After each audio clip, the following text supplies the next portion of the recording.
Hey, welcome back. All right, so today I want to show you how you can do some quick, easy, modern home decor dupes. Some of them I used as just inspiration for the pieces that I did make, and some of them I tried to make exact duplicates. All right, so let's get into these 4 modern home decor DIY dupes.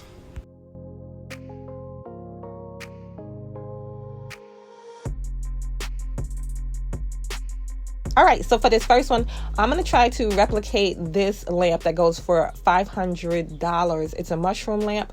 I'm using a lampshade that I had from another lamp. The lamp cost me like $10-15, and it came with 2 shades like that. And then this cardboard tube. You could use Dollar Tree supplies for this, like the tall glass vase and just a bowl, and turn it upside down and get the same look.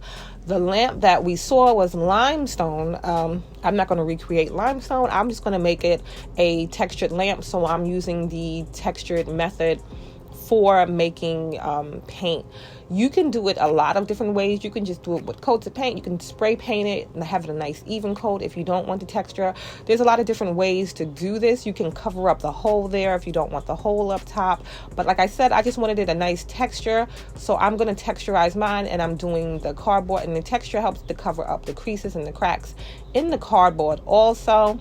So I'm just covering with that, letting it dry, and then I'm just gluing the 2 together. So this is a real simple way to get that mushroom style lamp for super duper cheap. And mine was basically free because I had these items already laying around, and then I just use a stick push light, and you just put it inside. You could put 1 or you could put 2 depending on how much light you want in the inside of yours, and this is it.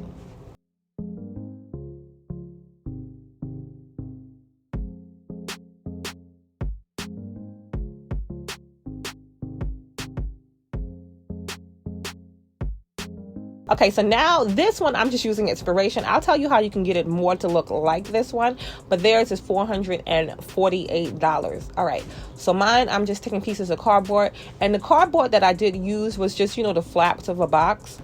So these flaps are longer, so I'm just cutting everything down to size.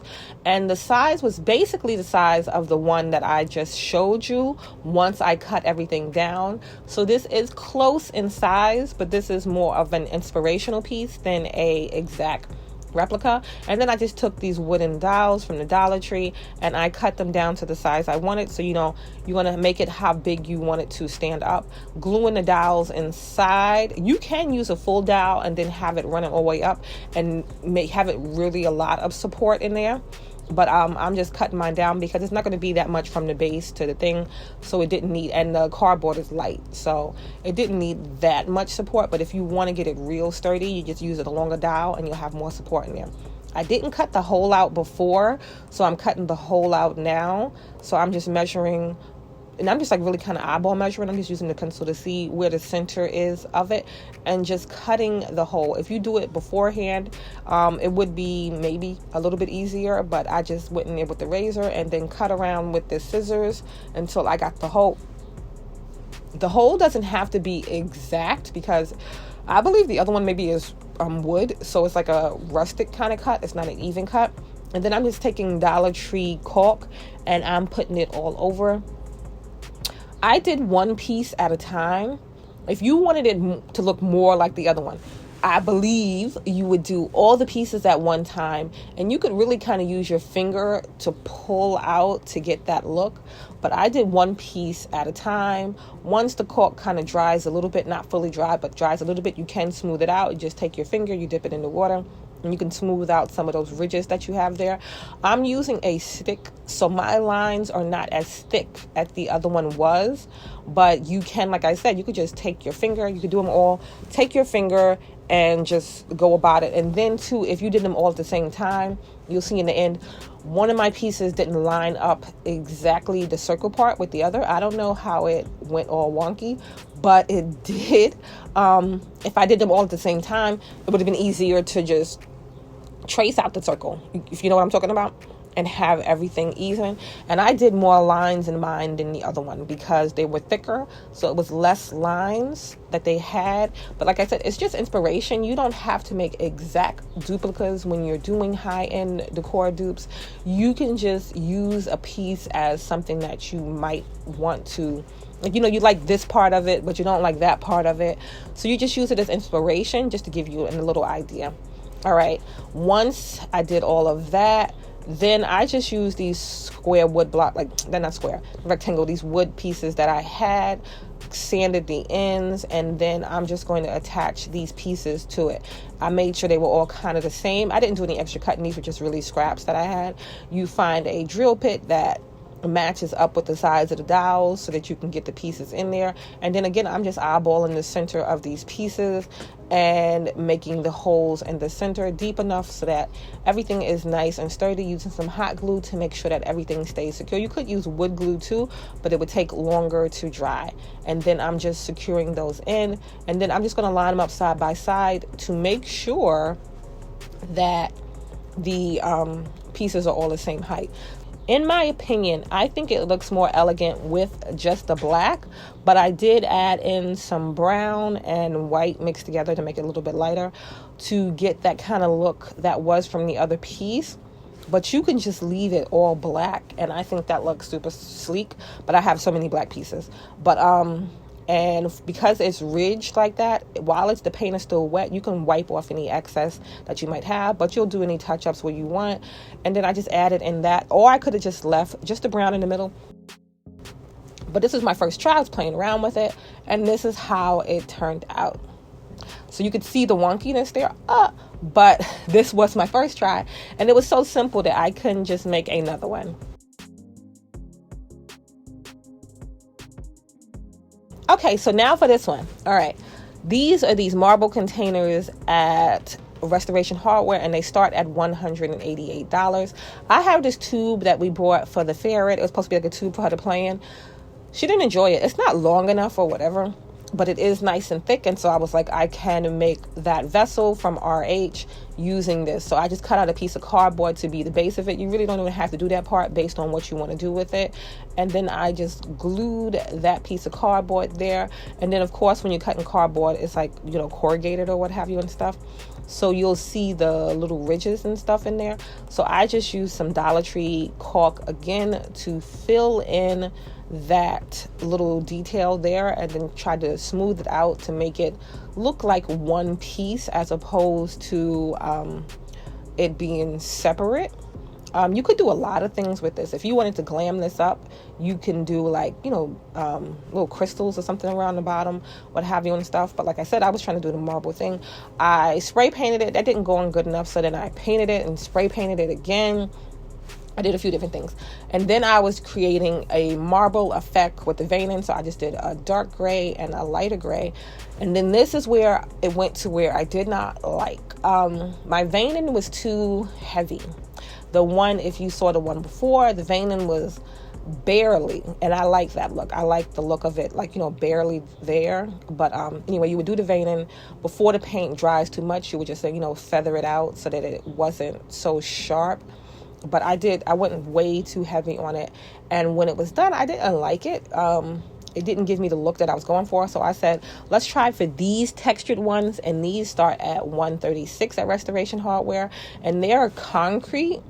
But I didn't have any concrete at the moment, but it's a concrete with a texture. So I'm just going to use some plaster of Paris. I'm going to use those, and you're supposed to do it with 1 part water, 2 part. I added in a little extra because it wasn't thick enough, but I'm just smoothing that out on there. This is an inspirational piece, so I don't need it to be exact, because if you saw the one that they had, at the top it had like a little ridging, but with the plaster of Paris, if you do that, I was afraid it was going to cake off if I went above the piece, so I didn't do that. So I'm just going to come in here, leave some of the ridges, and pat it with a paper towel, because the back of the paper towel has kind of that textured look that the other piece had.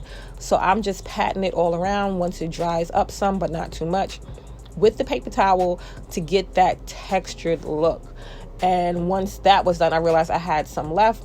so I hate to waste. So I got this cardboard tube and I cut it down, and I was going to make candle holders, which is real simple, but the plaster has started to dry a bit, so it wasn't as smooth to apply as it was before.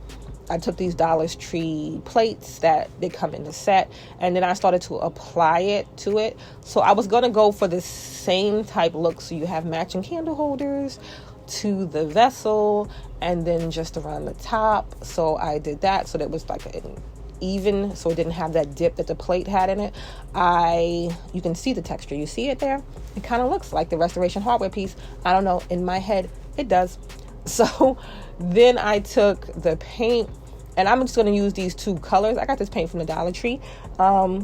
I'm just going to use these two colors. So I'm going to use the brown and the white, mix those together for more of a caramel type color and put it on there. I'm not doing it black like the other pieces because I have way too much black going on, and I'm trying to bring some natural earth tones into my house. So I'm using this as the base coat. So you can see it's like a milk chocolate kind of ice cream. And then I painted the candle holders, and the idea was good. I didn't like the way it looked. The candle holders looked too rustic to me, so I scrapped those. I didn't like those, but you can play around with stuff, see how it comes out. So then now we have that has dried. So then I'm going to come in with the white, because I don't want it that brown, but I want that brown, if you know what I'm saying. Like, I want it to look kind of like an piece from Pottery Barn, the color of it, like, the old vessel pieces that they have.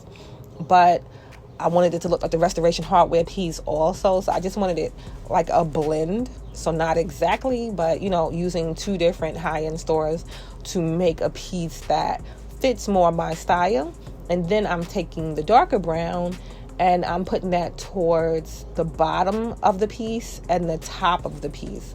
So it looks like, it's been in the world. It's earthy, if you understand what I'm saying. So you can use this on a lot of different things, different methods, whatever and stuff. You don't have to have a ferret tube. You can use something else to do this, but this is how it turns out, and you can see all the different colors and stuff. And then I filled it with the moss from the Dollar Tree, just like the Restoration Hardware piece, the first one, the marble piece. All right, let me know what you thought for that one.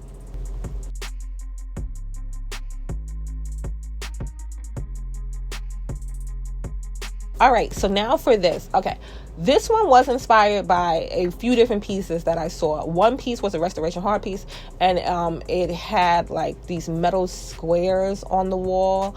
I've seen it a few different other places too, but they all were rather expensive. So I got these metal tiles, the metal look like tiles from the Dollar Tree, and there's so many different ways you can do this one. You can take these pieces, put them all over your wall, and just have like a faux metal wall. Based on how big your wall is, that might get a little pricey because they are $1.25 now a piece. But you can also just make a piece of artwork with it. I got the poster board in black from the Dollar Tree also. You can just evenly space these out and use you can put like a texture on the board so it doesn't look so flat, what have you, and stuff. And you can make a piece of art out of this. You can evenly space them out, put them on the board like that, and then frame the board, and then it'll look like a piece of art. I did not do that.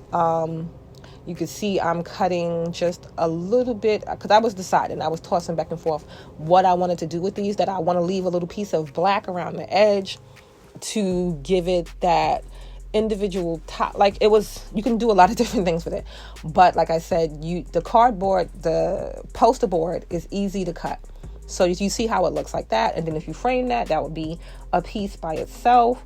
But this is easy to cut, so I just cut straight down, kind of like scoring it and then cutting it in the back once you fold it. And then you'll have these. So you can do, like I said, the pieces like this. Am I going in a circle? Yes, maybe. But you can do the pieces like this where they kind of have a trim around it. And then those look cute also. But I cut mine all the way down to the metal piece. So I just wanted them raised. You can take these raised pieces, put them on a canvas. You could take it with the little black trim, put it on a canvas. You can do so many different things with this. I put them on the wall. You put something on the back to hold them. I put them on the wall in a diamond shape.